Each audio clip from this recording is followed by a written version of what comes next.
السلام علیکم ویلکم ټو پښتون فیکټس د پښتون قوم تاریخ ډیر زوړ دی او د مورخینو په مطابق د پښتون قوم تاریخ 15000 کال زوړ دی خو بعضی مورخین وایي چې د پښتون قوم تاریخ 2000 کال زوړ دی د پښتون قوم د تاریخ په باره کې مختلف روایتونه موجود دي د بعضی مورخینو په مطابق د پښتون قوم د اریانی یا یونانی نسل نه دی او د قیس عبدالرشید اولاد دی خو د بلې نظریه په مطابق د پښتون قوم تعلق د بنی اسرائیل د یو روکي قبیلې سره دی ملګرو په نننۍ ویډیو کې موږ تاسو ته د پښتون قوم مختصر تعارف بیانو زیم حیات یوسفزئی تاسو ګورئ پښتون فیکټس تاسو د وسه پوری زموږ یوټیوب چینل نه سبسکرایب کړئ نو تاسو زموږ یوټیوب چینل سبسکرایب کړئ او ورسره د غنټې د نشان هم ووهئ چې زموږ نوې ویډیوګانې د ټولو مخکې تاسو ته ترلاسه کیږي نو راځئ چې خپل ټاپک لرا شو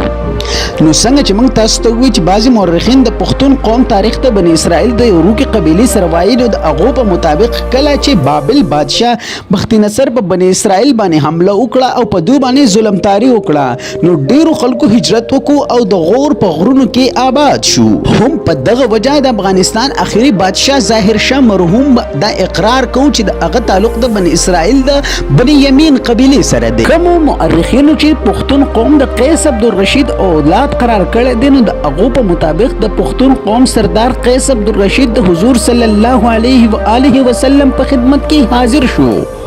او د حضور صلی الله علیه و آله وسلم په لاس یې بیت وکړو مسلمان شو قیس عبدالرشید په جنگ کې شرکت وکړو او بے مثاله بهادرۍ سره هغه جنگي فتح حاصل کړه نو حضور صلی الله علیه و آله وسلم د بهادرۍ نه او د فتح نه ډیر زیات خوشاله شو او دلې بتان لقب ورکو لفظ بتان لقب مطلب دا دی هغه مضبوط ترین لرګي کم چې د سمندر په جهازونو کې استعمالېږي او کم چې د سمندر اوبه هم نشي کمزوري کولی نو دا لفظ چې کله برصغیر ته راغی نو د بتان نه دا پټان شو دا قوم یعنی پښتون قوم په پوره دنیا کې د غیرتمن قوم په نوم باندې یادېږي د پښتنو روایت د نورو قومونو نه یو جداګانه حیثیت لري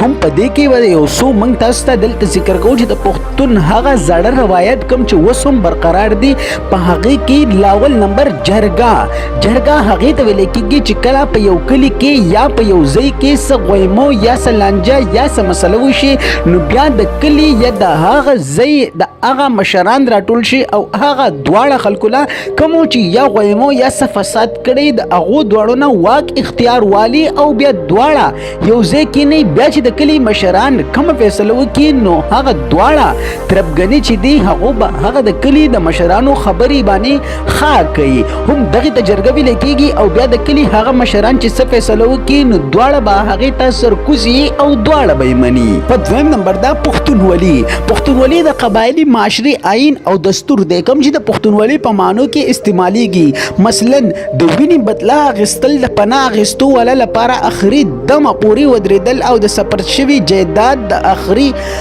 دمه پورې حفاظت کول میلمستیا کول او د میلمه دپاره ځان او مال قربانول دریم نمبر راځي حجره څنګه چې موږ تاسو ته وویل چې د پښتون قوم هر خبره په جرګه باندې کېږي نو حجره هغه ته د غم خادۍ ځای هم ویل کېږي په کوم ځای کې چې یا غم وشي یا حادي وشي او ګڼ راټولېږي نو هغې ځای ته حجره ویل کېږي او دا د کلي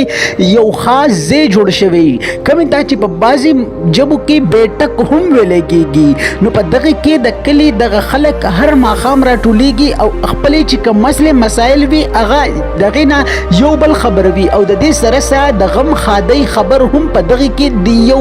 دوی د یو بل سره شریک کوي او په حجره کې غټه خاص خبره دا ده چې د مشرانو ډیر زیات قدر کیږي دا و د پښتنو مختصر تعارف که تاسو زموږ دغه ویډیو خوښ شوی تاسو زموږ ویډیو شیر کړئ او د دې سره سره زموږ یوټیوب چینل سبسکرایب کړئ چې زموږ نوې ویډیوګانې تاسو ته ترلاسه کیږي یم حیات یوسفزئی د لوی الله پامان